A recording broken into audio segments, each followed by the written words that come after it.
दर्शकों, महाराष्ट्र का जो मंत्रालय है, उसके सामने एक जंजीरा बंगला है। बताया जा रहा है कि उसमें एकनाथ शिंदे की शिवसेना की एक बड़ी मीटिंग चल रही थी और इसमें हंगामे की खबर आ रही है।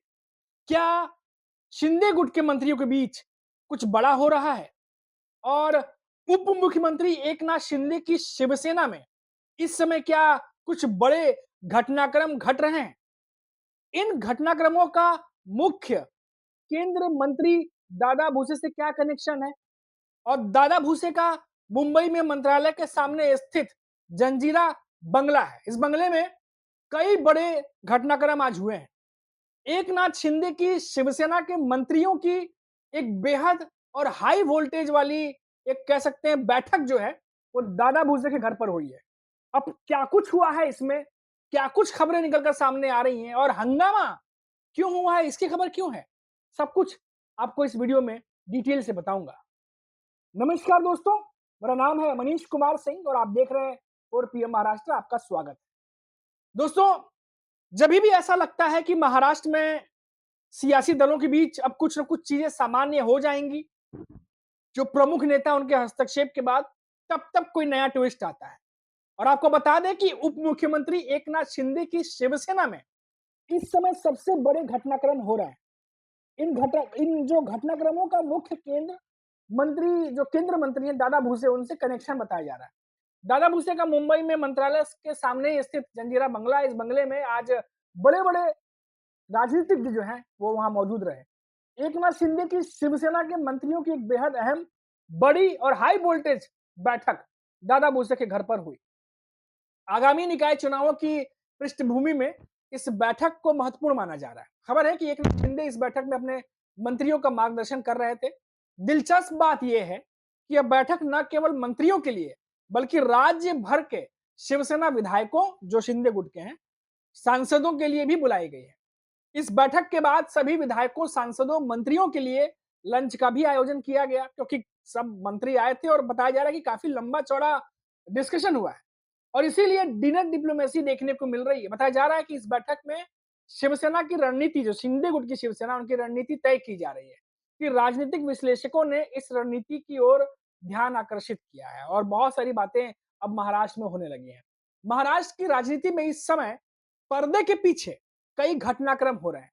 स्थानीय निकाय चुनाव की तैयारी में हर पार्टी जुटी हुई है।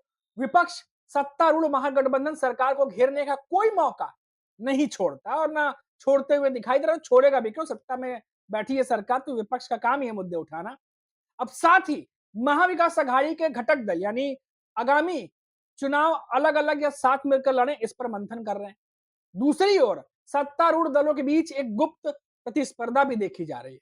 राजनीतिक गलियारों में चर्चा है कि महायुति में एकनाथ शिंदे को हाशिए पर रखा जा रहा है विधानसभा चुनाव के बाद से। दूसरी ओर एकनाथ शिंदे की पार्टी में भी घटनाक्रम काफी ज्यादा घट रहे हैं भीतर ही भीतर। और शिंदे के नेतृत्व में आज की बैठक में फैसला क्या होगा, किस तरीके से होगा, यह भी देखना महत्वपूर्ण होगा। इसी बीच विपक्षी दल में भी हलचल तेज है। वरिष्ठ नेता शरद पवार, उनकी जो पार्टी है एनसीपी, आज एक कैंप आयोजित किया। यह भी जानकारी है कि इसमें वोट चोरी के मुद्दे पर चर्चा हुई है। दूसरी ओर शिवसेना, यूबीटी पक्ष है उद्धव ठाकरे की शिवसेना, उसके समूह की भी बैठकें चल रही हैं। पार्टी प्रमुख उद्धव ठाकरे के नेतृत्व में हाल ही में जिला प्रमुखों की एक बैठक बुलाई गई थी। इस बैठक में उद्धव ठाकरे ने अपने जिला प्रमुखों को कुछ महत्वपूर्ण निर्देश दिए। इसके बाद शिवसेना में शिंदे की हलचल, जो शिवसेना शिंदे गुट है, उसमें हलचल बढ़ गई है। अब दोस्तों, जो बात मैं कर रहा था कि एक तरफ महायुति है, जो अंदर ही अंदर तीनों नेताओं के बीच में, तीनों पार्टियों के बीच में प्रतिस्पर्धा भी चल रही है, क्योंकि लोकसभा चुनाव और विधानसभा चुनाव, इन दोनों चुनावों में एक चीज कॉमन देखने को मिली और वो थी सीट बंटवारे को लेकर के खींचतान। और इस तरीके से हुई कि आखिरी आखिरी तक जा करके भी लड़ाई फंस रही थी कि भाई कौन सी सीट पे कौन लड़ेगा। अब महायुति के भीतर सीटों को लेकर माथापच्ची करने के मूड में कोई भी पार्टी नजर नहीं आ रही, क्योंकि महाराष्ट्र के लोकल जो बॉडी चुनाव है, निकाय चुनाव, बीएमसी चुनाव, अब इसमें हर पार्टी अपने फुल तैयारी में लगी हुई है और जहां तक हो सकता है हर पार्टी ज्यादा से ज्यादा सीटों पर अपने कैंडिडेट उतारेगी।